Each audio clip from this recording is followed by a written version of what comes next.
सामने अंगद भरम अपना निकाले तू,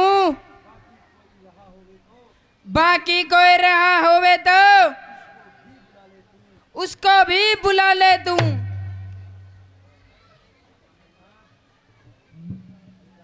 बेटा मेघनाथ उठो,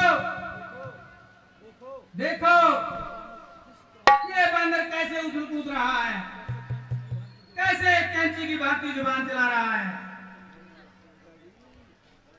पिताजी कोई बात नहीं,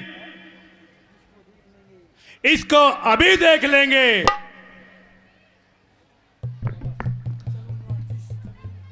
चलूंगा जिस जमीन पर उस जगह भूचाल आएगा। जमीन तो रही एक तरफ, आसमान भी पलट जाएगा। साक्षात काल हूं मैं, ये मेरा क्या ताप लाएगा। भस्म हो जाएगा जो भी नजर मुझसे मिलाएगा।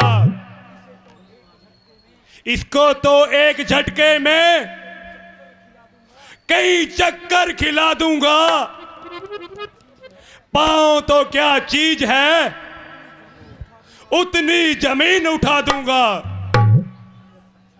अच्छा ऐसे क्या बक रहा है, जरा मैदान में आ और अपनी वीरता दिखा।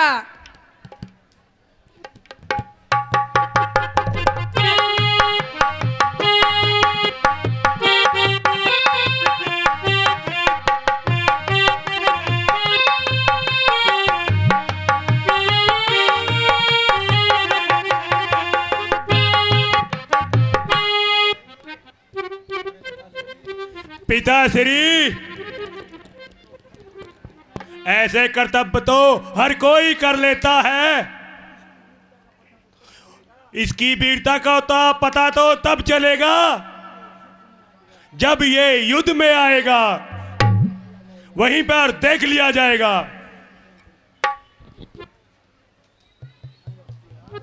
महाराज अभी है वक्त लंका को, तबाही से बचा ले तू। शर्म है अगर कुछ अब भी प्रण न पाले तू।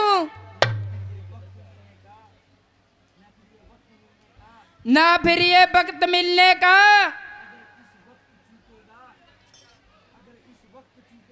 अगर इस वक्त चूकेगा आसमान आंसू बहाएगा और जमाना मुंह पे थूकेगा। अरे नामाकुल, क्यों कैंची की भांति जुबान चला रहा है? क्यों छोटी सी बात के लिए म्यान से निकला जा रहा है? ठहर, मैं भी तेरा अभिमान तोड़ता हूं। पांव तो क्या इतनी जमीन ही उठा दूंगा।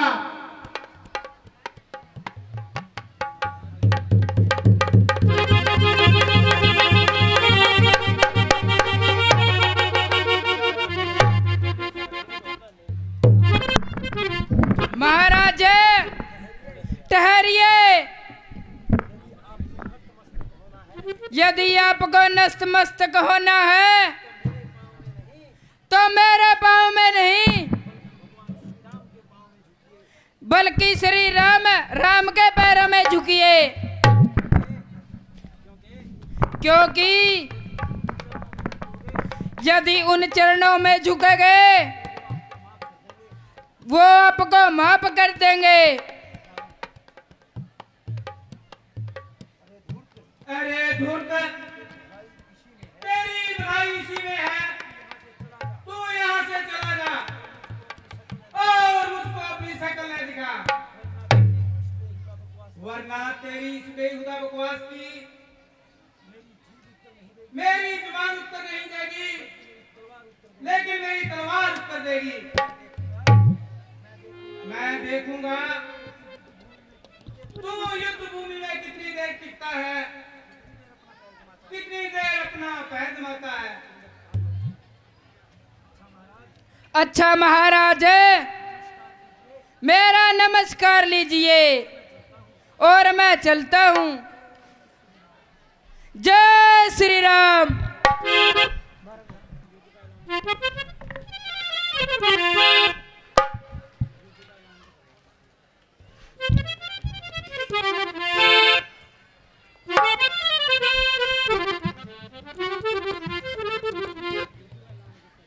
बेटा मेघनाथ, दुश्मन ने तो युद्ध का ऐलान कर दिया। अब अपनी तरफ से भी जल्दी से सेना को तैयार करो। पिताजी, जब तक मेघनाथ संसार में जीवित है, आपको चिंता किस बात की? बेटा मेघनाथ, युद्ध के लिए सबसे पहले मैं सेना की कमान तुम्हारे हाथों में सौंपता हूं। युद्ध का आरंभ तुम ही करोगे। ठीक है पिताश्री, आप चिंता न करें। जय शंकर की।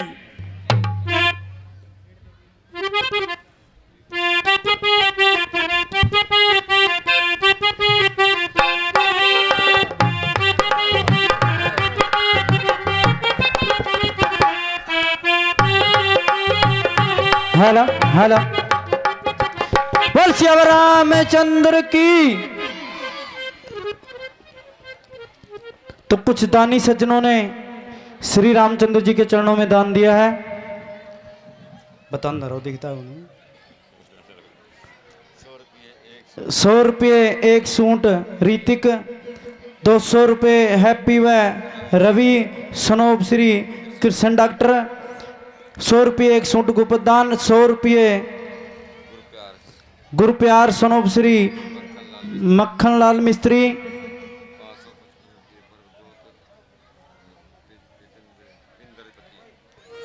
555 रुपये, ताड़ी मार दो भाई, 555 रुपये प्रणजोत पिंदर अमरजीत के पोते, 10 रुपये गुप्तदान महादान, 10 रुपये गुप्तदान महादान, 50 रुपये कल्लू पोप कोनाड़ा, 100 रुपये शुभम शर्मा सनोब श्री धर्मवीर शर्मा, 1000 रुपये, ताड़ी मार दो भाई, 1000 रुपये गुप्तदान महादान महाकल्याण, 200 रुपये एक सूट रामनिवास सब्जियाड़ा, 100 रुपये एक सूट गुप्तदान। मन्नत मांगते हैं, मन्नत पूरी होने पर श्रद्धा समान देंगे। 100 रुपये गुप्तदान महादान महाकल्याण, एक सूट एक पैंट शर्ट प्रवीण मक्कड़ की पत्नी, एक सूट एक पैंट शर्ट बल्ली की पत्नी सुदेश, 100 रुपये शिवा, 100 रुपये शिवानशी मनदीप की लड़की, 100 रुपये एक सूट गुप्तदान महादान, 50 रुपये गुप्तदान, 50 रुपये गुप्तदान, 10 रुपये चिंटू नैन, 50 रुपये कौशिक सनोब श्री सनोब होशियार सिंह, 1100 रुपये, ताड़ी मार दो भाई जचक है, 1100 रुपये गुप्तदान महादान महाकल्याण, 50 रुपये एक सूट गुप्तदान,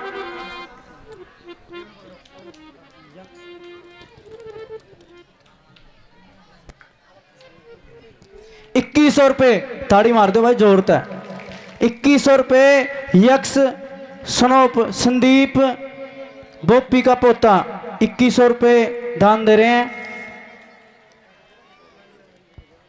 20 रुपये सिमरन बिल्लू की छोरी, 100 रुपये एक सूट गुप्तदान महादान महाकल्याण, 10 रुपये माया आंसू की माता मन्नत मांगते हैं, मन्नत पूरी होने पर श्रद्धा समान देंगे।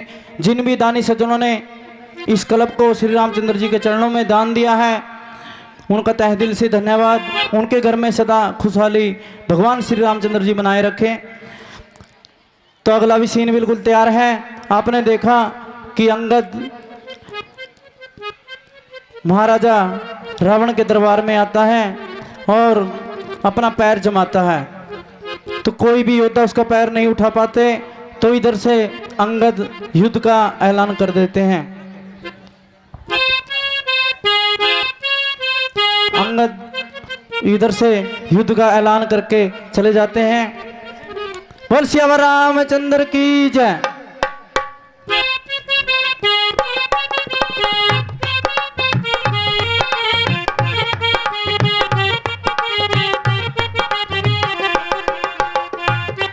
सीन बिल्कुल तैयार है, बस पर्दा उठने का इंतजार। उससे पहले आज की नाइट का चीफ गेस्ट अनिल भाभी सरपंच, अनिल मेंबर भाभी सरपंच हमारे बीच में पहुंचे हैं। उनका यहां पहुंचने पर हम पूरे क्लब की तरफ से तहे दिल से धन्यवाद करते हैं। बोल सियावर रामचंद्र की।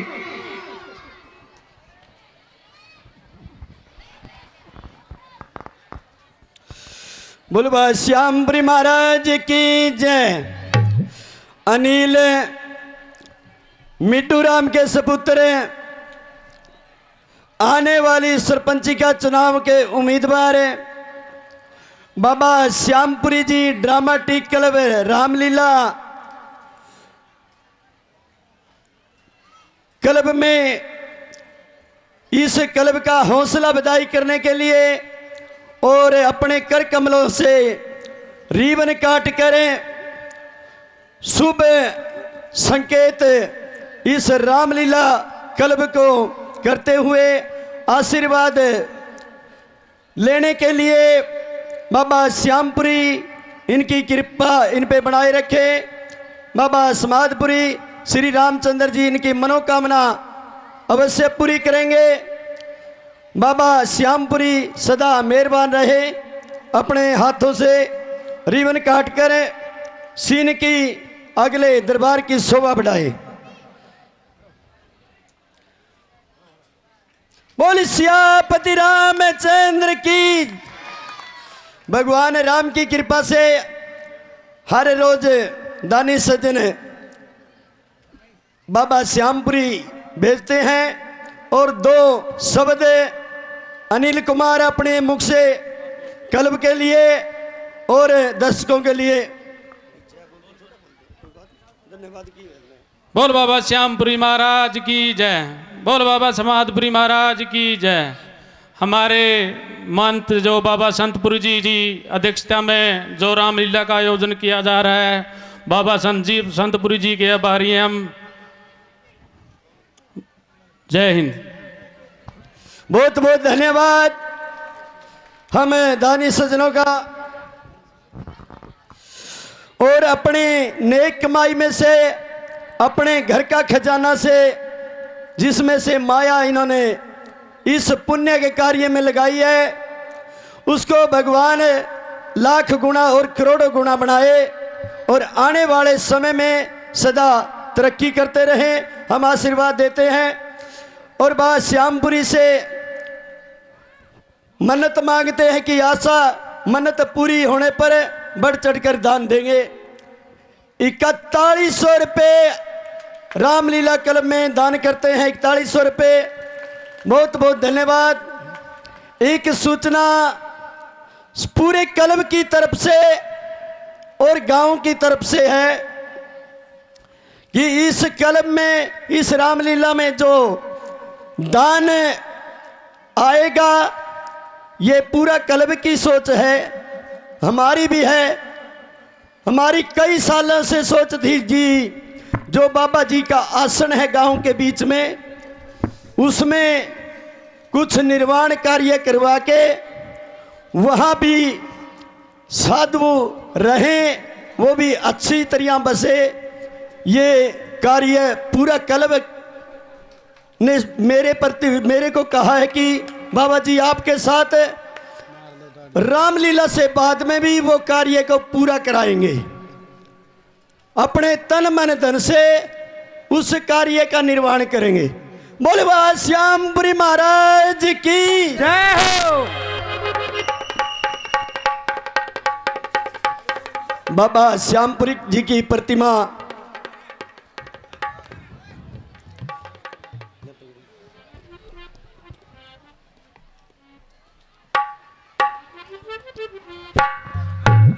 बोल सियावर रामचंद्र की, पवन सुत हनुमान की।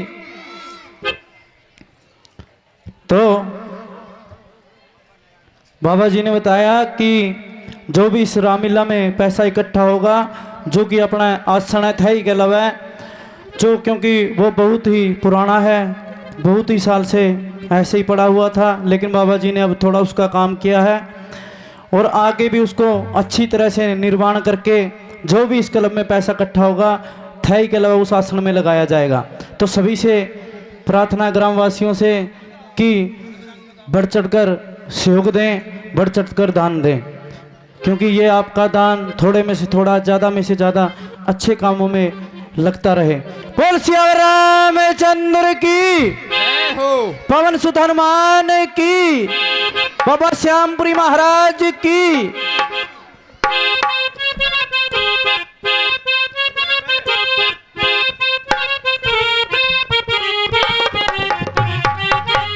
उधर से मेघनाथ जी युद्ध के लिए आ जाते हैं, इधर रामादल से लक्ष्मण जी को युद्ध के लिए भेज दिया जाता है। सभी से बार बार प्रार्थना रहेगी कि आज कोई भी बीच में नहीं उठेगा।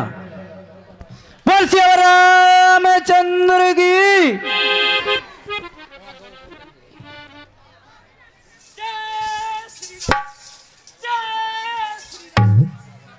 प्रणाम भैया।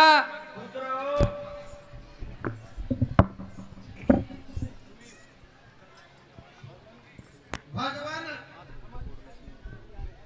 हमारी सारी सेना तैयार है, फरमाइए अब क्या विचार है।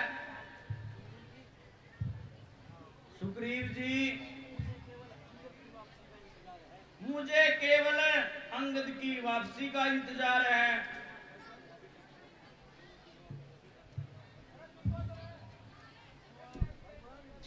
भगवान, मुझे तो कोई आशा नहीं,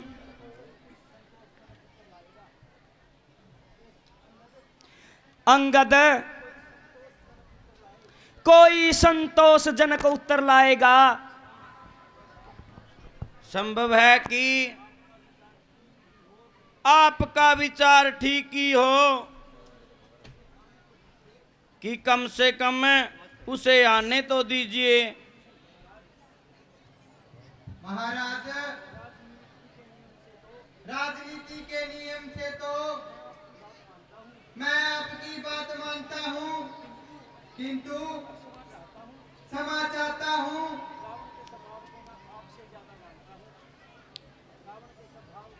रावण के स्वभाव को मैं आपसे ज्यादा जानता हूं।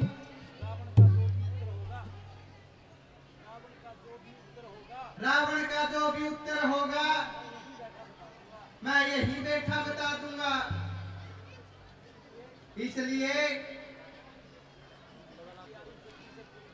युद्ध की तैयारी जल्दी से करो। प्यारे भविष्य, आपका कहना बिल्कुल सही है, किंतु अब अंगद को आने में इतनी देर क्यों लगी है?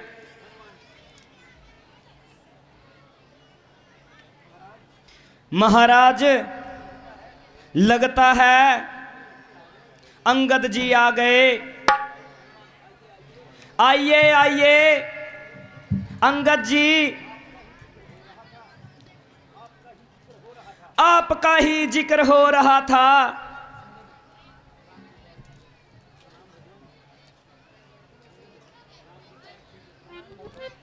परवान भगवान। खुश रहो।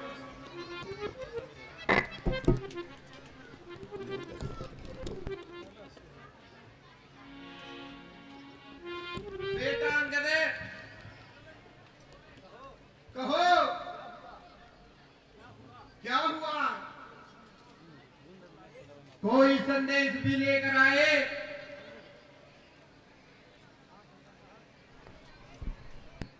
हाँ चाचा साहिब,